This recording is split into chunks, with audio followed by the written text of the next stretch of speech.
Un saludo afectuoso a cada uno de ustedes.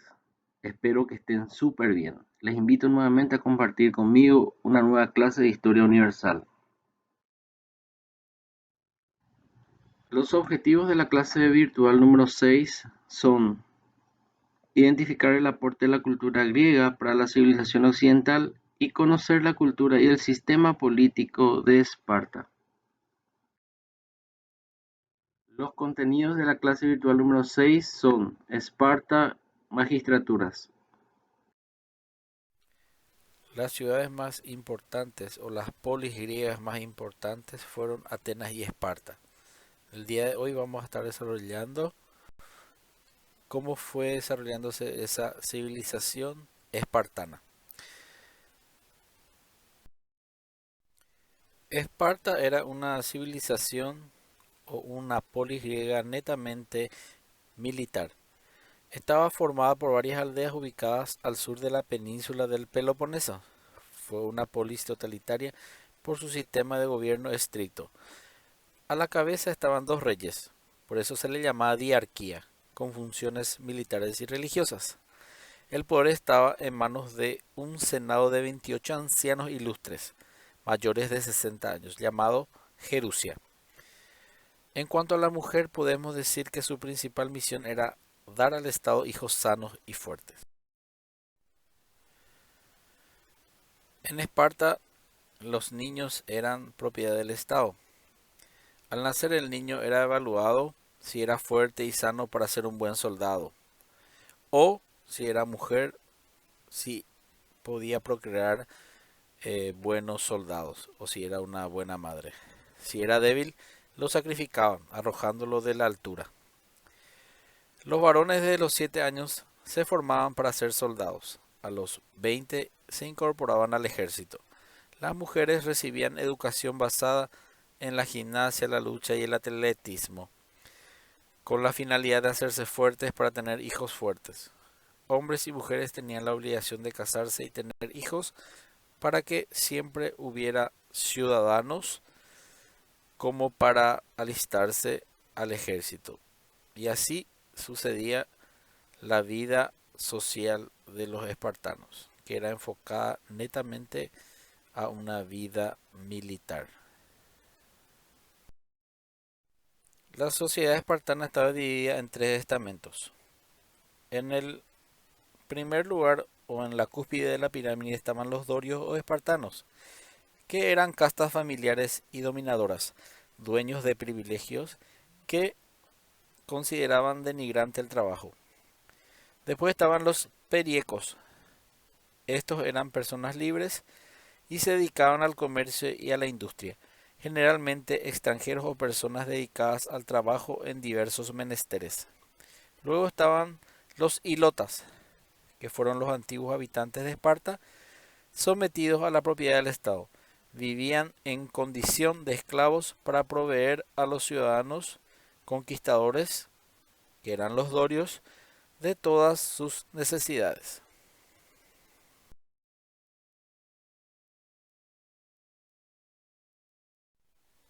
En Esparta, los ciudadanos que tenían derecho eran los dorios o conquistadores, llamados también espartanos, los cuales se dedicaban al gobierno y al entrenamiento militar.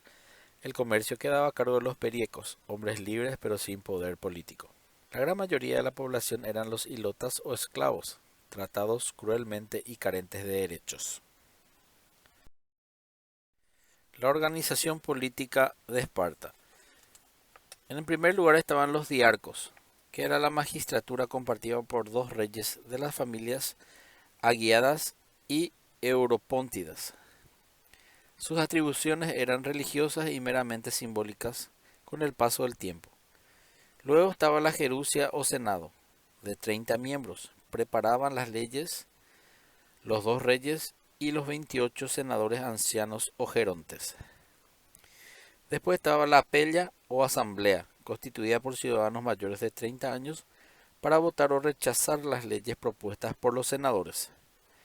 Después estaban los éforos, que eran 5 jueces elegidos por la Asamblea y eran encargados de la justicia, de la policía y de vigilar a los reyes y al Senado. A su vez, eran controlados por el Senado y la Asamblea en el buen desempeño de sus funciones. La educación en Esparta ocupaba un lugar fundamental, pero iba dirigido a formar soldados invencibles en el campo de batalla. Comenzaban su adiestramiento militar a los 7 años. A los 30 años de edad, el espartano pasaba a ser ciudadano. El lujo estaba censurado y la sociedad era eminentemente militar. El hoplita era un soldado espartano de infantería pesada. Podemos ver el equipamiento que poseían, que era muy avanzado para la época. Estaba la lanza, estaba la coraza de metal, la canillera, tenía una espada corta y gruesa, poseía un escudo y poseía también un casco o yelmo de metal.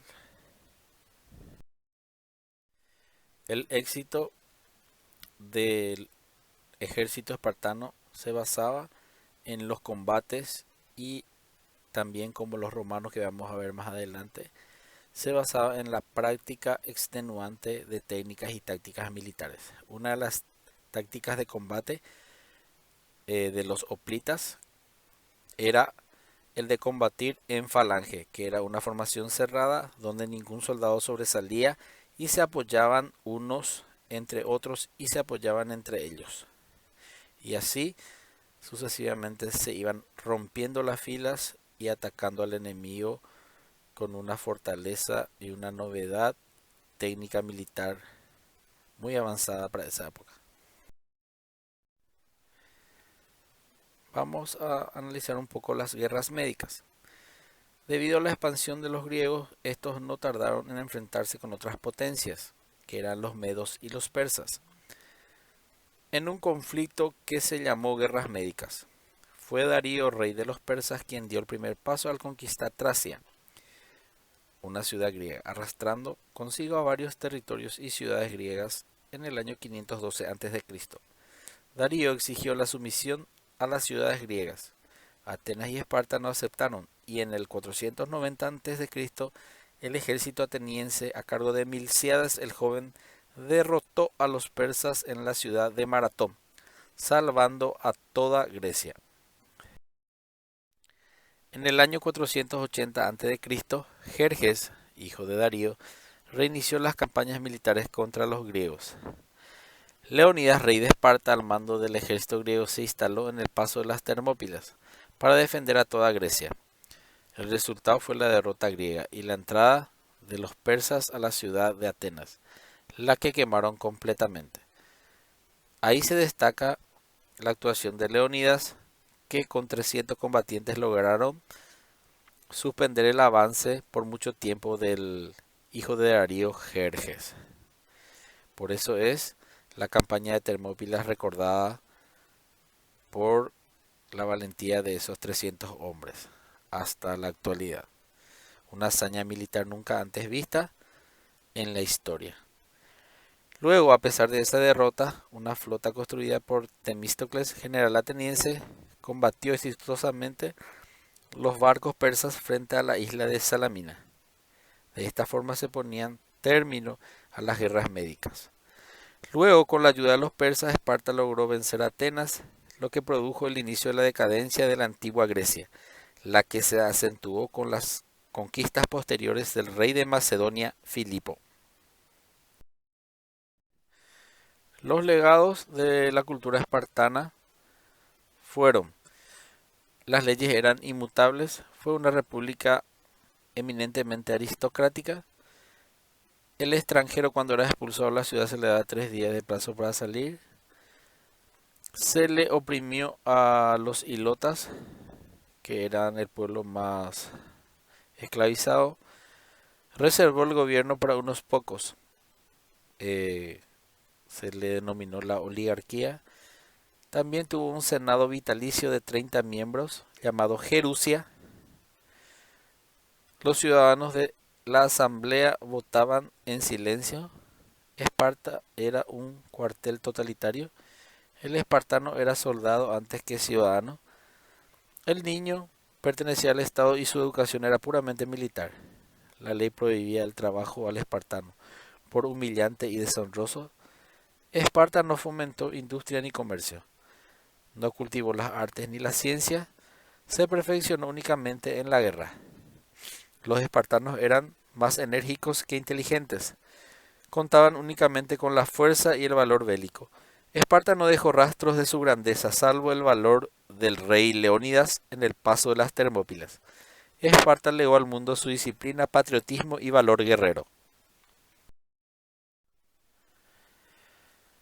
Muchísimas gracias por su atención y les dejo con este mensaje. No eres lo que logras, eres lo que superas. Más en este tiempo de pandemia, en este tiempo difícil, tenemos que superarnos. Un abrazo a todos y nos encontramos en la próxima clase. Muchas gracias.